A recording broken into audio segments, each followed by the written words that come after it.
लम्बिताम्बुजङ्गतुङ्गमालिका। नमस्ते, नमस्कार। हमारा नाम हुआ अशोक यादव। तो बिहार में एक ऐसी जगह में आप लोग को ले जाएंगे वीडियो के माध्यम से कि शायद ही ये वीडियो आप लोग देखे होंगे। बहुत ही ख़तरनाक वीडियो होने वाला है, तो बने रहिए हमारे चैनल पे और आगे वीडियो देखिए। जटाटवीगलज्जलप्रवाहपावितस्थले गलेव लम्बिताम्बुजङ्गतुङ्गमालिका।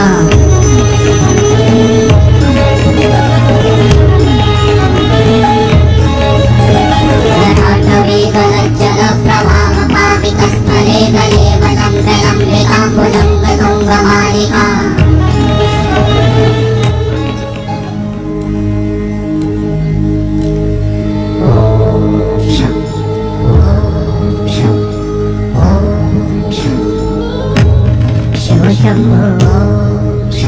सनातन धर्म ग्रंथों के अनुसार सृष्टि की रचना के बाद त्रिदेव अर्थात भगवान विष्णु, ब्रह्मा और महेश के निर्देशन में क्षीर सागर को मथा गया था। यह मथन देवताओं और दानवों द्वारा किया गया था। बासुकीनाग की सहायता से समुद्र मंथन किया गया था, जिसके एक छोर पर सभी देवतागण उपस्थित थे तो दूसरी ओर कमान दानवों ने संभाली हुई थी।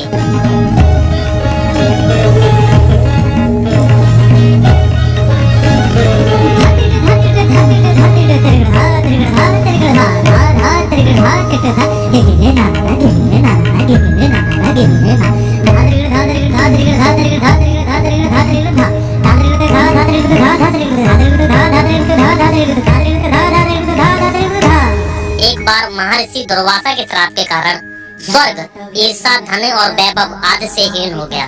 तब सभी देवता भगवान विष्णु के पास गए। भगवान विष्णु ने उन्हें असुरों के साथ मिलकर समुद्र मंथन करने का उपाय बताया। उन्होंने कहा कि समुद्र मंथन से अमृत निकलेगा, जिसे ग्रहण कर तुम अमर हो जाओगे। यह बात जब देवताओं ने असुरों के राजा बलि को बताई तो वो भी समुद्र मंथन के लिए तैयार हो गए। बासुकीनाग की नीति बनाई गई और मंत्रांचल पर्वत की सहायता से समुद्र मंथन। मंदार हिल बिहार के भागलपुर से लगभग 50 किलोमीटर की दूरी पे जब आप लोग देवघर की तरफ जाते हैं तो रास्ते में ही पड़ता है।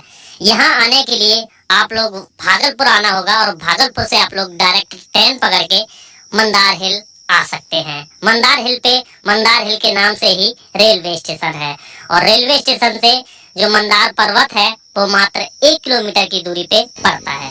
मंदार हिल बौंसी शहर में पड़ता है और इस शहर में ही आप लोगों को रुकने की भी व्यवस्था मिल जाती है। ये है पापहरनी तालाब और जैसे कि इसका नाम है, यहाँ पे स्नान करने के बाद ऐसी मान्यता है कि आपके सारे पाप कट जाते हैं। बीच में ये जो मंदिर बना हुआ है ये भगवान विष्णु माँ लक्ष्मी का मंदिर है, जिसमें भगवान विष्णु शेष सैया पे लेटे हुए हैं।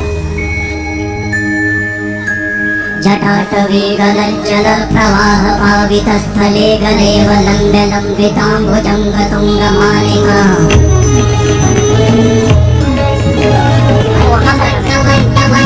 तो कुछ इस तरह की सीढ़ियाँ यहाँ पे बनाई गई हैं। दोनों तरफ अगर आप देखेंगे तो रेलिंग को लगाया गया है, जिससे चढ़ने में आसानी हो, मतलब इसको पकड़ के आप लोग चढ़ सकते हैं। अभी रोपवे आ गया है।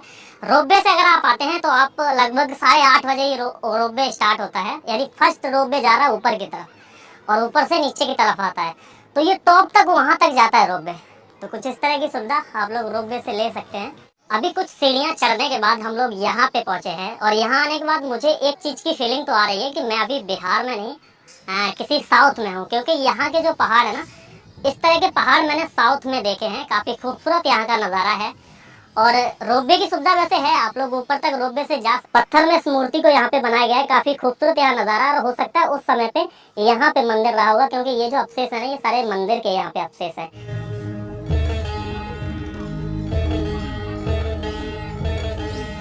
रास्ते में आपको कई सारी खाने की दुकानें मिल जाएंगी, जिसमें आप लोगों को पानी वगैरह, चिप्स वगैरह और यहाँ पे अंकुरित चने वगैरह बिक रहे हैं, तो आप रास्ते में इनको खा सकते हैं। अगर आप लोगों को भूख लग रही है तो मैं आप लोगों को एक और सजेस्ट करूँगा कि आप लोग पानी का बोतल नीचे से ही लेके आइए और अगर नहीं लेके आ पाए हैं तो रास्ते में भी आप लोगों को मिल जाएगी। हालांकि थोड़ी सी आप लोग देख रहे हैं पहाड़ के ऊपर ये कुंड बना हुआ है जिसको सीता कुंड के नाम से जानते हैं।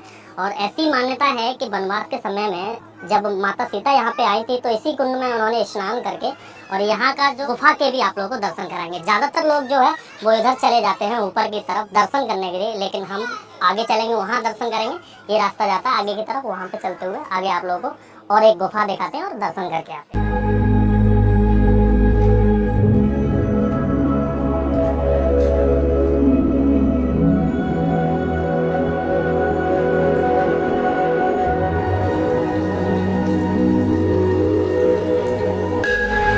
मंदराचल पर्वत त्रिगुणात्मक है।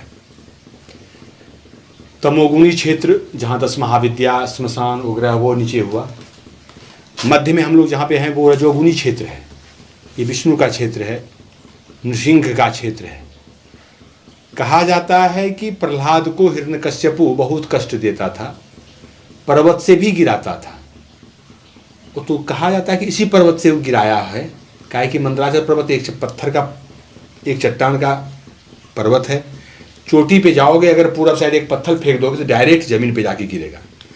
इस चकनाचूर के उद्देश्य से प्रहलाद को किंवदंती, ये गाथाएं नहीं लेकिन कहा जाता है कि ये पे गिरा। दूसरी बात है कि हिरण्याक्ष हिरण्यकश्यपु इस पर्वत पे तपस्या की, उसके लिए भगवान नरसिंह अवतार लिए। यहाँ पे बहुत कुछ सिद्ध क्षेत्र है, ये गुप्त रहस्य है। मंदराचल पर्वत से समुद्र मंथन हुआ, भगवान विष्णु अपने गरुड़ पर श्रीमद् भागवत सवार कर मंदराचल पर्वत को लाए।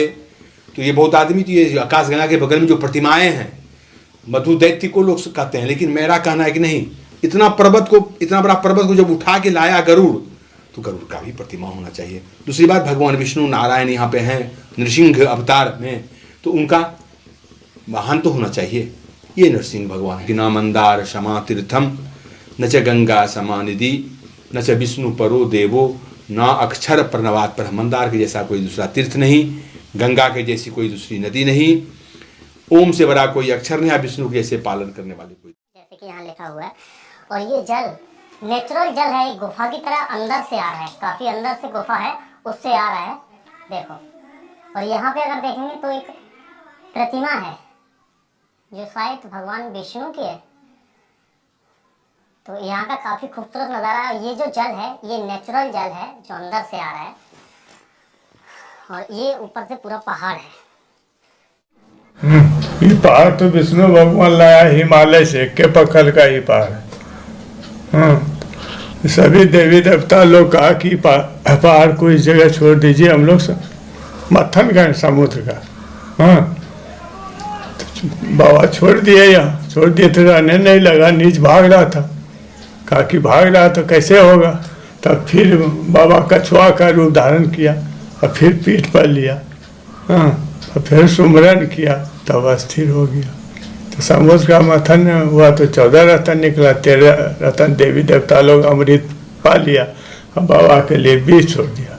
तो यही बाबा शंख लगा के टान लिया तो बीज तो यहाँ फंसा हुआ था बाबा। तो 5-6 महीना यहाँ बाबा रुके, जब मन नहीं लगने लगे तो यहाँ से चले गए बाबा। चले गए तो कैलाश चले गए। कैलाश में माता पार्वती ने दूध दिया, दूध पिया, बीज फटने के बाद कुछ दिन के वहाँ रुका। उसके बाद फिर वहाँ से चले आए काशी, 6 महीना आकर काशी में रुके। और उसके बाद भी वहाँ काशी में मन नहीं लगा, फिर दोबारा घूम के आया, जो कि वहाँ मथनी पर रुका। तो भगवान शंकर ने जो विषपान किया था वो यहीं पे किया था? यहीं पर किया। तो आज भी बताते हैं वो पात्र यहाँ मौजूद है, वो शंख यहाँ मौजूद है? शंख है, तो इस जगह कुंड है ना। अच्छा, जो पीछे कुंड है इसी जगह है जो गौशाला है पुराना वैसा नहीं, गाय का है, तो उसी जगह जो पानी भरा हुआ है एकदम, उसी में शंख है, 1 कुंटल का। तो उसके कभी दर्शन होते हैं?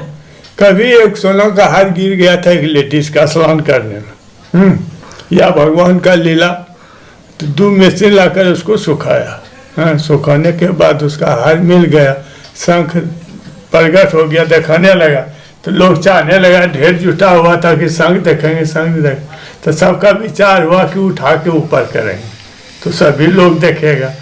लेकिन जब सा जैसे कि भगवान रावण धनुर्बाण नहीं रहती डोलाया था, तो जरियो सा नहीं डोला, उसी तरह नहीं डोला पाया। ओह, तो एक ही बार दर्शन हुए उस समय? हाँ, एक ही बार। वैसे वो जो जल है वो कभी सूखता नहीं है? नहीं।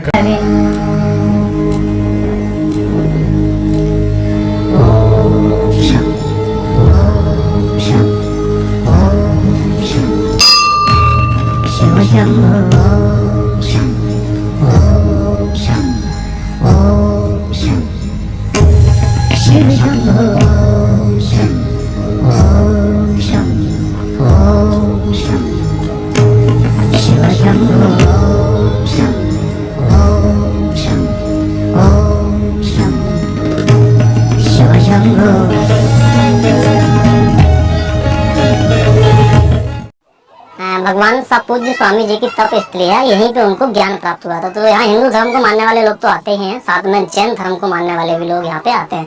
ये यहाँ जैन टेम्पल है, चलिए चलते हैं, जैन टेम्पल भी दिखाते हैं। और उसके बाद पीछे वहाँ पे भगवान शंकर का एक काशी विश्वनाथ टेम्पल है, उसके भी आप लोग को दर्शन।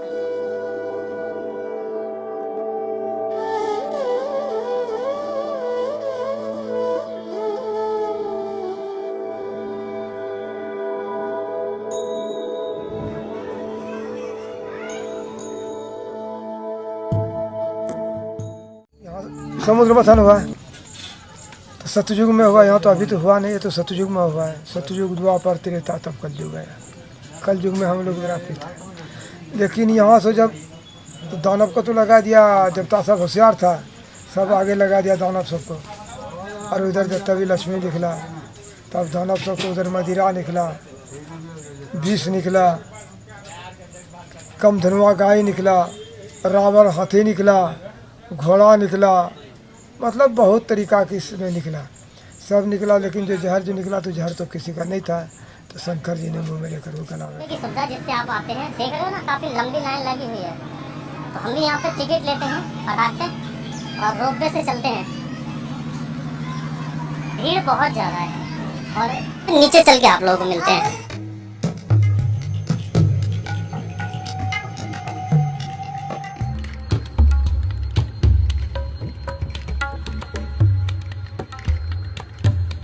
रोपवे 2 बजे स्टार्ट होगा पुनः दोबारा से। अभी देख रहे हो खाली रोपवे जा रहा है, इधर से सवारी नहीं जा रही, उधर से सवारियां आएंगी, यानी 2 बजे ये फिर से चलेगा।